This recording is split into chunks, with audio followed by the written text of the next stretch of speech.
ഇന്ന് നമ്മൾ ഉണ്ടാക്കാൻ പോകുന്നത് ഒരു ക്യാരറ്റ് റൈസാണ്. അതിനുവേണ്ടി ഒരു അടി കട്ടിയുള്ള പാത്രത്തിലേക്ക് അല്പം നെയ്യ് ഒഴിച്ച്, കുറച്ചേറെ നെയ്യ് വേണം, ഒരു 4 ടേബിൾ സ്പൂൺ നെയ്യ് ഞാൻ എടുത്തിട്ടുണ്ട്. അതിലേക്ക് ഓൾ സ്പൈസസ് ഇട്ടിട്ട് ഇനിയും നീളത്തിൽ അരിഞ്ഞു വെച്ചിരിക്കുന്ന സവാള ഇട്ട് ഒന്ന് സോട്ടേ ചെയ്യാം. ഇത് ഒത്തിരി ഫ്രൈ ആവേണ്ട, ഒരു ഹാഫ് വെന്താൽ മതി, ഒത്തിരി ബ്രൗൺ ആയി പോകേണ്ട ആവശ്യമില്ല. അത് കഴിയുമ്പോഴേക്കും ഗ്രേറ്റ് ചെയ്ത് വെച്ചിരിക്കുന്ന ക്യാരറ്റ് ആഡ് ചെയ്യാം. ഗ്രേറ്റ് ചെയ്യുന്നത് എനിക്ക് അത്ര ഇഷ്ടമില്ലാത്തതുകൊണ്ട് ഞാൻ ഫുഡ് പ്രോസസ്സറിലിട്ട് ചോപ്പ് ചെയ്തിട്ടാണ് എടുത്തിരിക്കുന്നത്. ഇനി അതൊന്ന് നല്ലതുപോലെ ഒന്ന് സോട്ടേ ചെയ്യുക. അധികം വേവേണ്ട ആവശ്യമില്ല, ഒരു 5 മിനിറ്റ്സ് ഒന്ന് വെന്ത് കഴിഞ്ഞാൽ മതിയായിരിക്കും. ഇത് ഏകദേശം ആയിട്ടുണ്ട്. ഇനി ഇതിലേക്ക് നമ്മൾ കഴുകി വെച്ചിരിക്കുന്ന ജീരകശാല റൈസാണ് എടുത്തിരിക്കുന്നത്. സാധാരണ റൈസ് വേണമെങ്കിൽ എടുക്കാം, അത് വേവ് കൂടുതലായിരിക്കും. ബാസ്മതി റൈസ് ആണെങ്കിലും കുഴപ്പമില്ല. എനിക്ക് ജീരകശാല റൈസാണ് ഇഷ്ടം, അപ്പോൾ അതുകൊണ്ട് അതാണ് എടുത്തിരിക്കുന്നത്.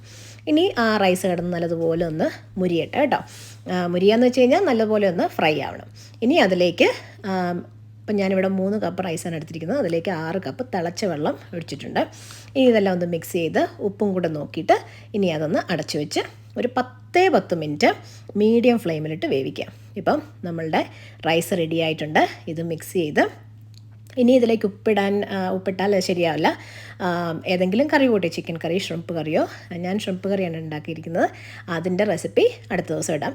അപ്പം എല്ലാവരും ട്രൈ ചെയ്യുക. വെജിറ്റബിൾസ് ഒക്കെ കഴിക്കാൻ പറ്റിയ പാടുള്ള കുഞ്ഞുങ്ങളുണ്ടെങ്കിൽ അവർക്ക് കഴിക്കാൻ നല്ല ടേസ്റ്റാണ്. നെയ്യുടെ ആ ടേസ്റ്റും ഒരു നമ്മളുടെ ഗീ റൈസ് മാതിരിയൊക്കെ ഇരിക്കും. അപ്പോൾ എല്ലാവരും ട്രൈ ചെയ്യുക. ഇഷ്ടപ്പെട്ടാൽ ലൈക്ക് ചെയ്യുക, സബ്സ്ക്രൈബ് ചെയ്യുക. See you all later. By.